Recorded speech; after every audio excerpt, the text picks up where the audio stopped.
tu ne te prosterneras point devant elles, et tu ne les serviras point. Car moi, l'Éternel, ton Dieu, je suis un Dieu jaloux, qui punit l'iniquité des pères sur les enfants, jusqu'à la troisième et à la quatrième génération de ceux qui me haïssent, et qui fait miséricorde jusqu'à 1000 générations à ceux qui m'aiment et qui gardent mes commandements. Mais l'homme a désobéi en se faisant et en institutionnalisant l'adoration des idoles. Paul était dans une grande détresse en voyant que la ville était pleine d'idoles. Ésaïe 44, verset 9-20. Ceux qui fabriquent des idoles ne sont tous que vanité, et leurs plus belles œuvres ne servent à rien. Elles le témoignent elles-mêmes. Elles n'ont ni la vue, ni l'intelligence, afin qu'ils soient dans la confusion. Qu'est-ce qui fabrique un Dieu ou font une idole pour en tirer une utilité? Voici tous ceux qui travaillent seront confondus, et les ouvrages ne sont que des hommes qui se réunissent tous, qui se présentent, et tous ensemble ils seront tremblants, couverts de honte. Le forgeron fait une hache, il travaille avec le charbon, et il façonne à coups de marteau. Il la forge d'un bras vigoureux. Mais a-t-il faim? Le voilà sans force. Ne voit-il pas d'eau? Le voilà épuisé. Le charpentier étend le cordeau, fait tracer au crayon, façonne le bois avec un couteau et marque ses dimensions avec le compas. Et il produit une figure d'homme, une belle forme humaine, pour qu'elle habite dans une maison. Il se coupe des cèdres, il prend des rouvres et des chênes et fait un choix parmi les arbres de la forêt. Il plante des pins et la pluie les fait croître. Ces arbres servent à l'homme pour brûler. Il en prend et il se chauffe. Il y met aussi le feu pour cuire du pain. Il en fait également un Dieu qu'il adore. Il en fait une idole devant laquelle il se prosterne. Il brûle au feu la moitié de son bois. Avec cette moitié, il cuit de la viande, la prête au rôti et se rassasie. Il se chauffe aussi et dit, ah, je me chauffe, je la vois, la flamme. Et avec le reste, il fait un Dieu, son idole. Il se prosterne devant elle. Il l'adore, il l'invoque. Il s'écrie, sauve-moi, car tu es mon Dieu. Ils n'ont ni intelligence, ni entendement, car on leur a fermé les yeux pour qu'ils ne voient pas, et le cœur pour qu'ils ne comprennent pas. Il ne rentre pas en lui-même, et il n'a ni intelligence, ni le bon sens de dire, j'en ai brûlé une moitié au feu, j'ai cuit du pain sur le charbon, j'ai rôti de la viande et j'ai mangé, et avec le reste, je ferai une abomination. Je me prosternerai devant un morceau de bois.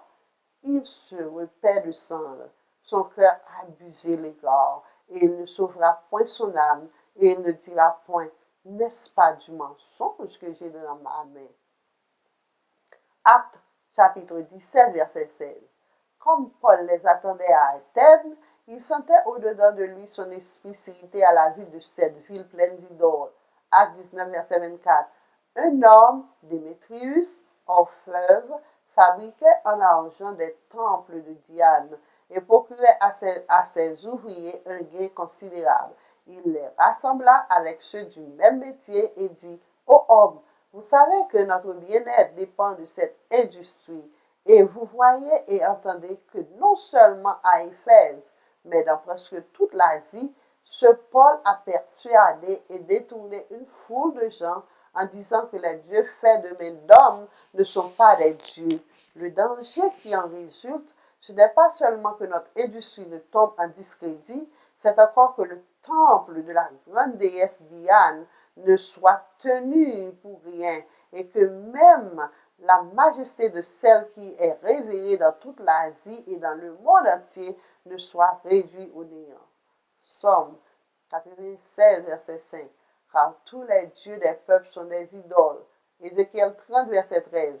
Ainsi parle le Seigneur éternel. J'anéantirai les idoles et j'ôterai de neuf les vains simulacres. Jérémie 15, 51, verset 17. Tout orfèvre est honteux de son image taillée, car ces idoles ne sont que mensonges. il n'y a point en elle de souffle. Ézéchiel 20, verset 32. On ne verra pas s'accomplir ce que vous imaginez, car vous dites, nous voulons être comme les nations, comme les familles des autres pays, nous voulons servir le bois et la pierre. Habakkuk 2, verset 18-19. À quoi sert une image taillée pour qu'on ouvre la taille? À quoi sert une image enfouie et qui enseigne le mensonge pour que l'ouvrier qui l'a fait place en elle sa confiance, tandis qu'il fabrique des idoles muettes? Malheur à celui qui a dit au bois, lève-toi, à une pierre muette, réveille-toi. Donnera-t-il l'instruction? Voici, elle est garnie d'or et d'argent, mais il n'y a point en elle un esprit qui l'abîme.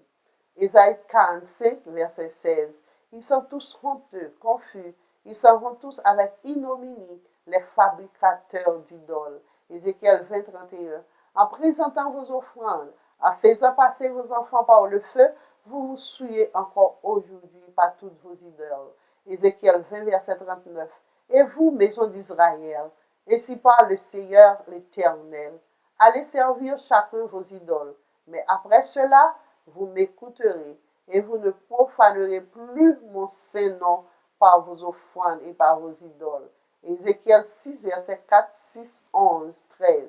Vos autels seront dévastés, vos statues du soleil seront brisées, et je ferai tomber vos morts devant vos idoles. Jérémie 10, verset 11. Les dieux qui n'ont pas créé les cieux et la terre disparaîtront. Ézéchiel 7, verset 20. Ils étaient fiers de leur magnifique parure et ils en ont fabriqué les images de leurs abominations et de leurs idoles. C'est pourquoi je la rendrai pour eux un objet d'horreur. Ézéchiel 8, verset 16. Ils se prosternèrent à l'Orient devant le soleil. Jérémie 51, verset 47. Voici les jours viennent où je châtierai les idoles de Babylone. Jérémie 51, verset 52. Voici les jours viennent, dit l'Éternel, où je châtierai ces idoles. Jérémie 50, verset 36-38. L'épée contre les prophètes de mensonges, qu'ils soient comme des insensés. L'épée contre ces vaillants hommes, qu'ils soient consternés. Car c'est un pays d'idoles. Daniel 5, verset 23. Tu t'es élevé contre le Seigneur des cieux. Les vases de sa main ont été apportés devant toi. Et vous, vous vous êtes servis pour boire du vin. Toi et tes grands, tes femmes et tes concubines. Tu as loué les dieux d'argent, d'or, d'airain et de fer, de bois et de pierre, qui ne voient point, qui n'entendent point, qui ne savent rien. Et tu n'as glorifié pas le Dieu qui a dans sa main tout souffle et toutes tes œuvres.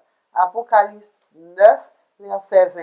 Les autres hommes qui ne furent pas tués par ces fléaux ne se repentirent pas par des œuvres de leurs mains, de manière à ne point adorer les démons et les idoles d'or, d'argent, d'airain, de pierre et de bois, qui ne peuvent ni voir, ni entendre, ni marcher. Ézéchiel 22, verset 3-4. Tu diras, ainsi parle le Seigneur l'Éternel, vie qui répand le sang au milieu de toi, pour que ton jour arrive, et qui fait des idoles pour te souiller. Tu es coupable à cause du sang que tu as répandu, et tu t'es souillé par les idoles que tu as faites. Ésaïe 46, verset 6-8.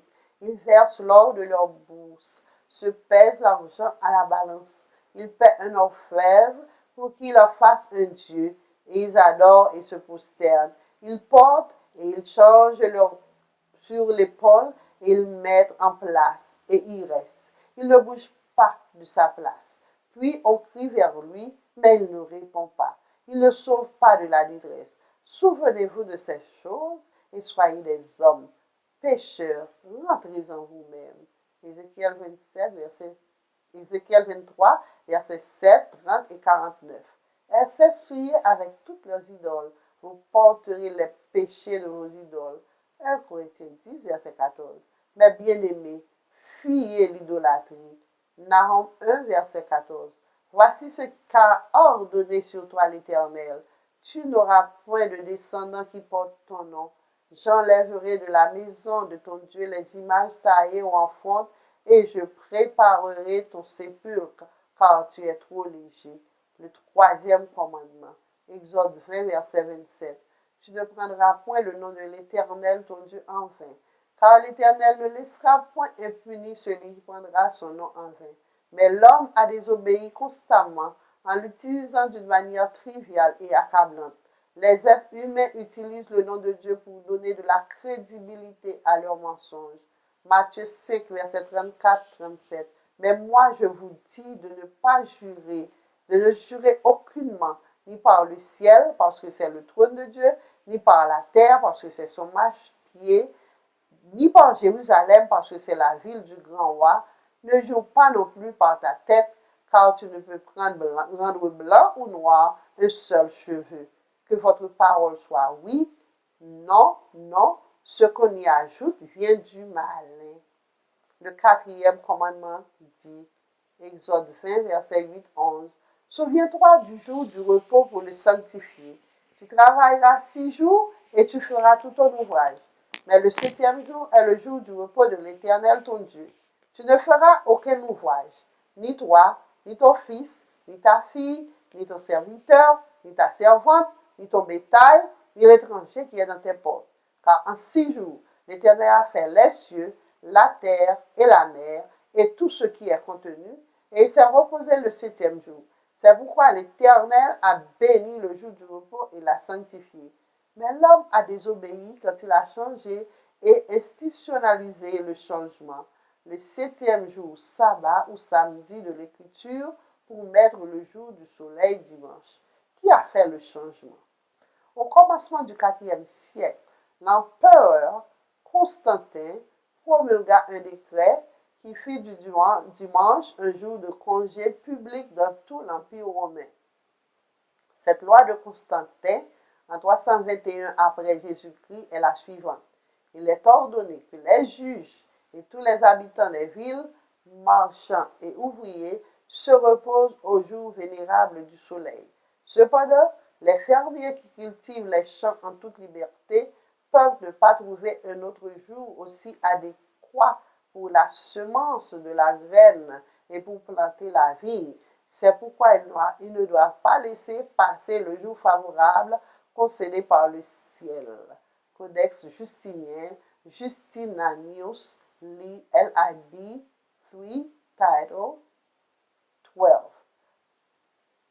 Comme commentaire à cette loi, le professeur Hutton Webster de l'Université de Nebraska dit « Probablement, cette législation de Constantin n'avait pas de relation avec le christianisme. Il semble au contraire que l'empereur, dans sa capacité de pontife le plus élevé,